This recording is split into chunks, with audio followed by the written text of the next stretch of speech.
Halo teman-teman semua, kembali lagi di channel Mr. Trade-in. Berjumpa kembali di hari Senin ya, di ISG Daily tanggal 13 Februari 2023 teman-teman. Sebelumnya saya mengucapkan terima kasih untuk respon teman-teman terhadap dua video terakhir saya ya, yang secara animonya cukup tinggi nih. Dan untuk target saya di bulan ini sebenarnya saya mau mencapai minimal 100 subscriber teman-teman. Jadi mohon dukungan dan juga supportnya dari teman-teman semua dengan cara mengklik tombol subscribe. Dan juga jangan lupa untuk follow Instagram ya di @mrtradein. Dan langsung aja kita masuk di pembahasan pertama. Yang kita lihat secara indeks hari ini ditutup menguat teman-teman 0,29% di level 6.900 ya. Lalu secara sektoral, hari ini dari sektor teknologi ya teman-teman. Yang dimana kita tahu hari ini Goto ya kan sempat 2 hari kemarin itu sempat ditutup ARB, namun hari ini dia langsung kembali menguat teman-teman. 10,48%, jadi naik 11 poin. Secara mengejutkan ya. Nanti kita akan bahas saja langsung di teknikalnya. Sekarang kita lihat dulu dari banking kita. Yang pertama Bank BCA. Hari ini juga saya lihat ada inflow ya di BCA. Menguat 0,57% di 8.875. Kemudian Bank Mandiri hari ini 10.350 menguat 0,49%. Kemudian Bank BNI hari ini melemah 0,26% di 9.500. Kemudian Bank BRI hari ini 4.800 melemah 1,23%. Kemudian dari kurs rupiah hari ini per video ini dibuat teman-teman ya. Kurs rupiah di angka 15.230-an. Jadi kalau kita lihat secara rupiah cukup melemah lagi teman-teman. Mereka sempat 14.800-an dan sekarang udah mencapai di 15 ribuan lagi. Oke, langsung aja ya kita masuk pembahasan teknikal ya dari ISG kita. Yang di sini secara charting teman-teman, teman-teman juga bisa lihat hari ini secara candle dia cenderung doji ya. Jarum atas sama bawahnya cukup sama panjang, yang artinya tekanan buyer dan sellernya sama kuat teman-teman. Kemudian saya akan tambahkan dari yang kemarin ya. Nah, ini dia. Seperti yang kemarin saya sempat gambarkan juga, saya masih berpatokan dengan pattern ini teman-teman, yaitu right angle broadening wedge pattern ya. Yang di mana di sini secara pergerakannya masih terkonsolidasi di range harga 6.820 sampai dengan 6.950-an sebagai resisten. Dan juga di sini ada trendline teman-teman yang terbentuk dari pergerakan market kita sebelumnya ya. Jadi di sini saya masih lihat potensinya mungkin sementara waktu market akan kembali menguji ya, mungkin menguji sekitar 6.940-an teman-teman. Masih ada potensi ke sana.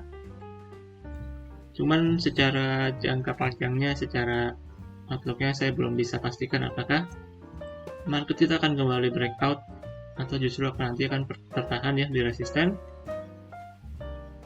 dan kembali terkoreksi ke bawah. Nah, ini dari segi time frame 1 hari ya. Ini saya hapus dulu. Nah, selanjutnya saya akan bahas dari time frame 15 menit teman-teman. Di sini secara time frame 15 menit. Nah, saya akan tambahkan juga di sini ada gap teman-teman. Kemarin kan saya bahas waktu closingan hari Jumat itu ada gap ya yang terbentuk nih. Karena ada sedikit inflow yang cukup besar yang mengakibatkan ada gap yang terbentuk. Nah, untuk hari ini secara market dia berhasil menutup gap yang ini teman-teman. Secara gap yang ini berhasil ditutup ya. Jadi bisa dihapus aja. kemudian dia terkonsolidasi sementara waktu di range ini. Nah, kita perlu pantau apakah dia berhasil breakout ya teman-teman dari 6.910 ya, atau justru akan kembali terkoreksi nih ke bawah nih. Dan di sini kan ada, kalau misalkan teman-teman lihat ada gap ya, yang misalkan secara teori mungkin harus ditutup dulu teman-teman supaya afdol. Jadi secara potensi masih bisa kembali langsung turun juga teman-teman untuk menutup gap. Nah, untuk lebih jelasnya kita harus pantau di market kita ya, di esok hari, di besok. Nah, kurang lebih begitu ya untuk update market hari ini. Secara potensi menurut saya masih cenderung konsolidasi sambil kita memantau untuk pergerakan market selanjutnya teman-teman. Oke, next saya akan bahas sedikit dari Goto ya. Di sini untuk Goto, setelah kemarin 2 hari kemarin dia sempat ARB dikarenakan isu perombakan manajemen teman-teman. Hari ini dia langsung bangkit nih. Tadi sempat menyentuh di harga 102. Ini merupakan harga supportnya juga teman-teman. Support untuk Goto. Goto dibangkit 10%-an dan hari ini saya lihat mencapai di resistnya ya 117. Dan juga ada resist selanjutnya itu di 120 teman-teman. Nah, ini yang perlu dipantau untuk Goto ya. Secara volume ya sebenarnya cukup bagus karena saya lihat didukung dengan volume yang cukup tinggi juga nih hari ini. Kalau menurut saya, kalau Goto bisa kembali ke atas level 120-an teman-teman, ini bisa jadi potensi yang cukup baik ya untuk Goto nih. Tapi kalau misalkan dia tertahan di area resisten di sekitar 120-an, maka bisa jadi kembali untuk melanjutkan koreksinya. Nah, itu update sekilas saja untuk Goto teman-teman. Kemudian ya, saya masuk yang pertama hari ini untuk berita teman-teman. Di sini beritanya dari LP. Nah, di sini LP saya lihat PT Pelayaran Nasional Ekalia Purnamasari atau LP mengumumkan keberhasilannya mendapatkan kontrak kerja sama baru untuk pengangkutan batu bara. Kesepakatan kerjasama tersebut didapat dari PT Bumi Nusantara Jaya atau BNJ, yang salah satu bidang usahanya yaitu perdagangan dan penambangan batu bara. Kontrak kerjasama yang dikerjakan perusahaan melalui salah satu entitas anak usahanya, yaitu PT LP Nusantara Armada atau ENA.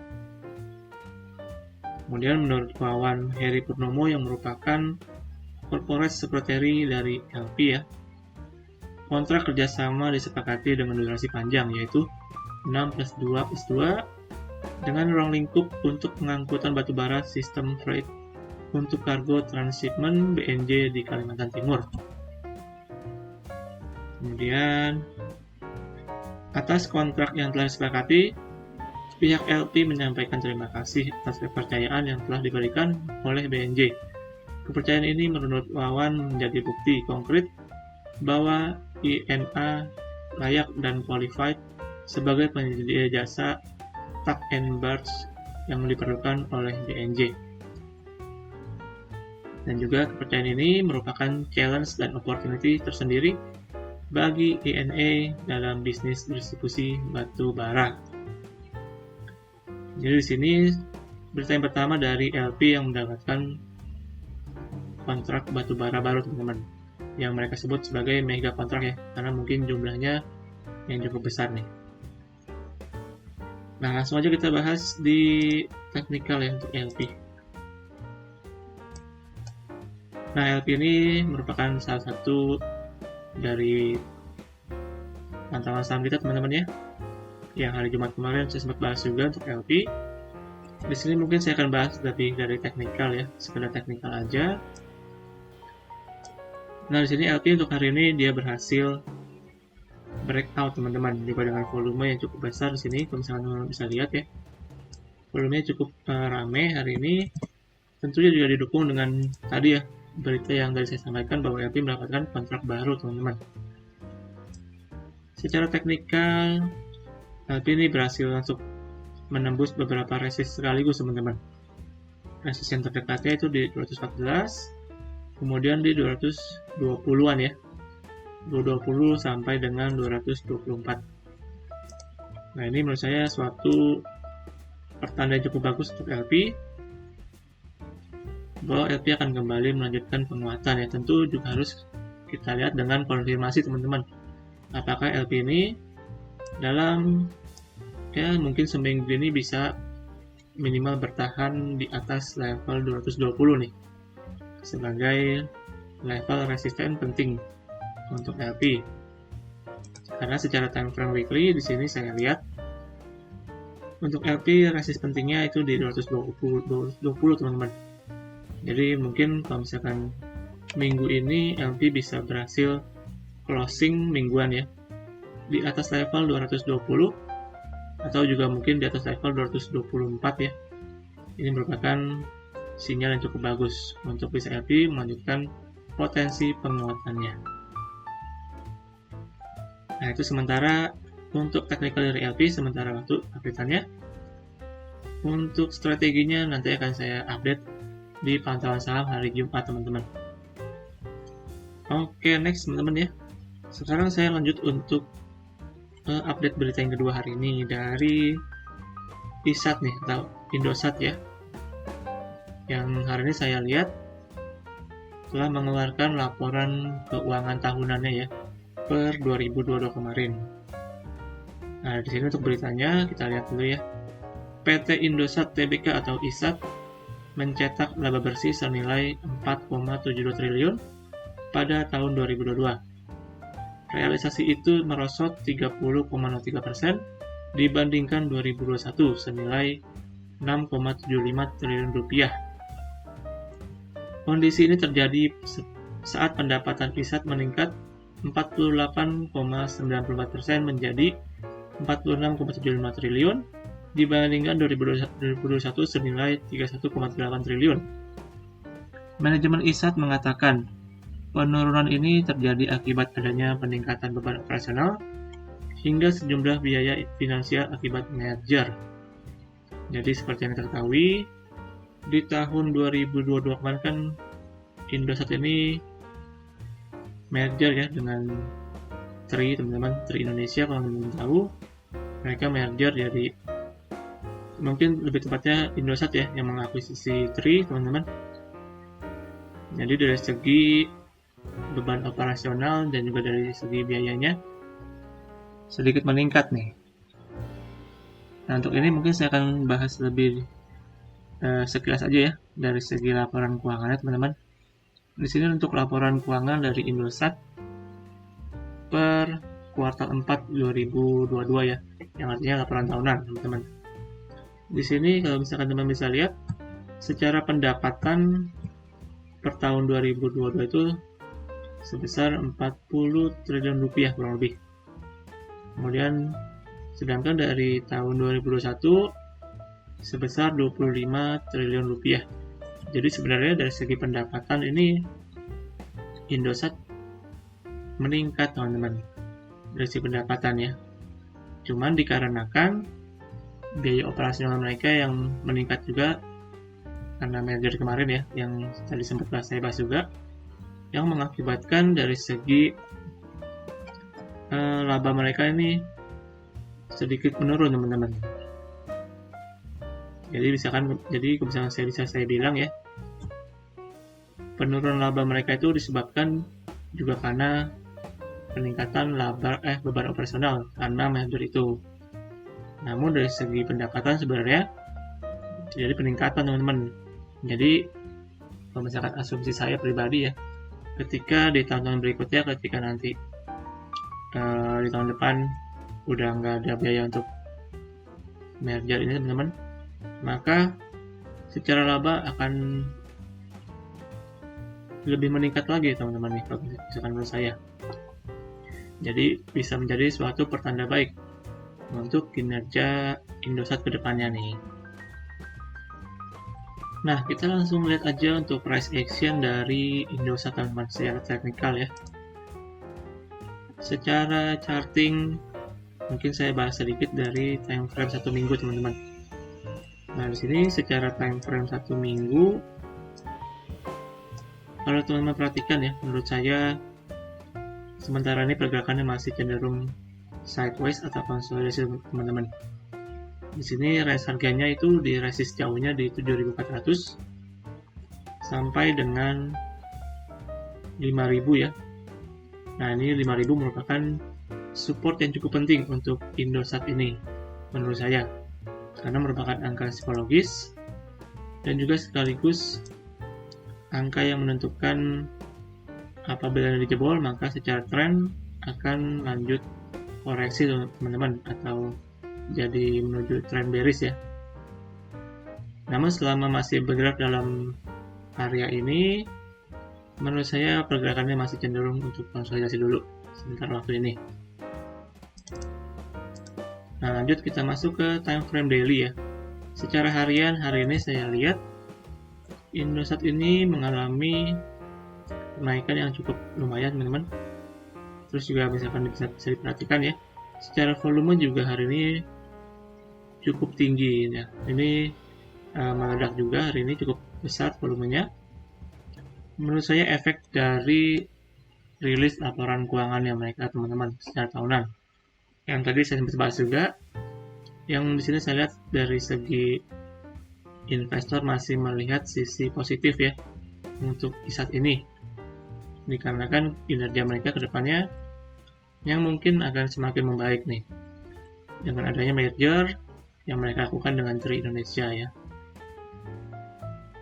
Kemudian dari segi resistennya sendiri hari ini berhasil resist pendek, teman-teman, menembus resist pendek di 6.100. Namun ada resist selanjutnya nih di 6.250 sampai dengan 6.400 ya kurang lebih. Nah, ini merupakan resist yang menurut saya harus dipantau, teman-teman. Kalau misalkan dia nggak berhasil untuk break nih di resist ini, maka selanjutnya mungkin akan kembali koreksi dulu atau lanjut untuk konsolidasi ya. Lalu untuk supportnya sendiri sementara di 5.900 sampai dengan 5.800, teman-teman. Support pendek ya untuk Indosat. Jadi kalau saya pribadi mungkin saya akan lebih pantau ketika dia berhasil breakout ke 6.400 ke atas, teman-teman.